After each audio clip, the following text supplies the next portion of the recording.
कुर्मी आदिवासी था, है और रहेगा। आप इतिहास उठा के देख लीजिए, पेपर से बात कीजिए, पेपर में लिखा हुआ है 1913 में हम आदिवासी थे, 1950 में हमें आदिवासी से हटा दिया गया, एसटी सूची से हटा दिया गया।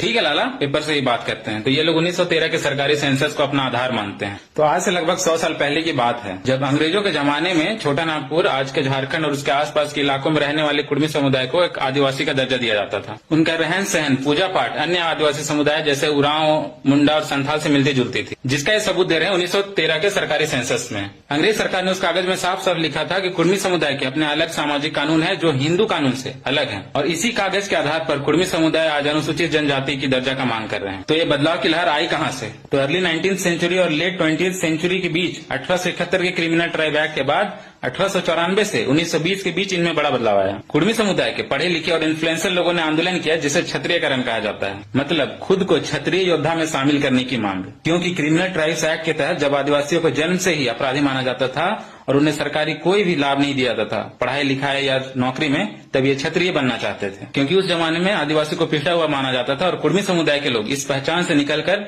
समाज में सम्मान पाना चाहते थे। इन्हें लगा हिंदू समाज की ऊंची जाति से जुड़कर इन्हें राजनीति और व्यापार में ज्यादा मौके मिलेंगे। अखिल भारतीय कुर्मी क्षत्रिय महासभा, सुना है लाला?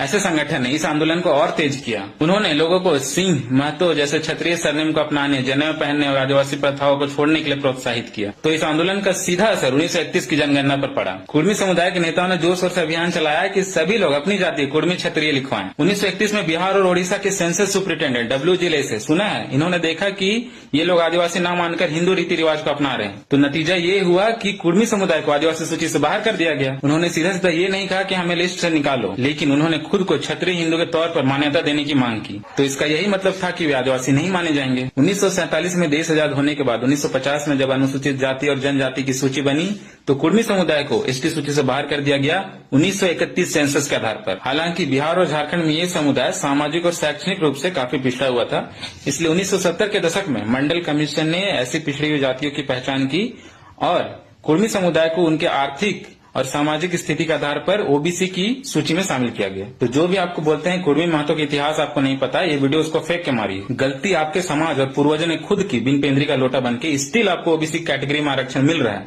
अभी पूर्ण नहीं रहा है तो आपको आदिवासी का हक दिखाई दे रहा है। जाइए रेल टिका डहर टिका जो करना है कर लीजिए, होने जाने वाला कुछ नहीं है। क्योंकि झारखंड गवर्नमेंट ने 2004 में जब अर्जुन मुंडा की सरकार थी, तब कुर्मी समुदाय को एसटी में शामिल करने का जब प्रस्ताव सेंट्रल गवर्नमेंट को भेजा था, तो 31 जुलाई 2015 को मिनिस्ट्री ऑफ ट्राइबल अफेयर्स ने इस प्रस्ताव को खारिज करते हुए ये कहा कि कुर्मी महतो एक कल्टीवेटर का सब कास्ट है जो ट्राइबल कम्युनिटी से अलग है। आपको अपना हक लेने का पूरा अधिकार है, लेकिन दूसरे का हक छीनकर नहीं।